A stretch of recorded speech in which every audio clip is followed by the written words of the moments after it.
ఈ రాష్ట్ర ప్రభుత్వం ఏపీఐసి ద్వారా కాకుండా ఏపీఐసి ఇచ్చినటువంటి భూముల్ని ప్రైవేట్ వ్యక్తులకి వాటిని అప్పజెప్పేటువంటి దానికి రాష్ట్రంలో 22 ప్రాంతాల్లో రాష్ట్ర వ్యాప్తంగా పీపీపీ పద్ధతిలో ఇండస్ట్రియల్ పార్కులు డెవలప్ చేయమని చెప్పి ఒక సర్క్యులర్ లేదా ఒక బిడ్ ని కాల్ఫర్ చేసింది ఏపీఐసి.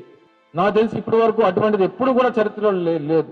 ఎందుకంటే సహజంగా భూమి కొనుగోలు చేసేటువంటి ప్రక్రియ ఉన్నప్పుడు వారికి ఏదైనా ఇబ్బంది వస్తే ఈ సమయంలో మనం భూమి కొనుగోలు చేయలేము, లేదా ఈ సమయంలో మనం అభివృద్ధి చేయలేము, మన దగ్గర డబ్బులు లేవు అని చెప్పని అనడానికి ప్రభుత్వం ఫ్రీగా రెవెన్యూ డిపార్ట్మెంట్ నుంచో లేదా ఇతర డిపార్ట్మెంట్స్ నుంచో వాటిని ఏపీఐసికి ఉచితంగా బదలాయింపు చేసినప్పుడు కేవలం వాటిని అభివృద్ధి చేసేటువంటి బాధ్యత మాత్రమే ఏపీఐసి తీసుకోవాల్సినటువంటి పరిస్థితి ఉన్నప్పుడు అది చేయకుండా ఎందుకు ప్రైవేట్ వ్యక్తుల చేతిలో పెట్టాలనేటువంటి ఒక నీచమైనటువంటి ఆలోచన ఎందుకు ఈ ప్రభుత్వానికి వచ్చింది?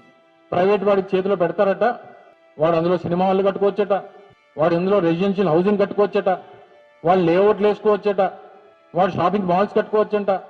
అసలు ఏపీఐసి అనేటువంటిది ఇండస్ట్రియల్ ఇన్ఫ్రాస్ట్రక్చర్ కార్పొరేషన్.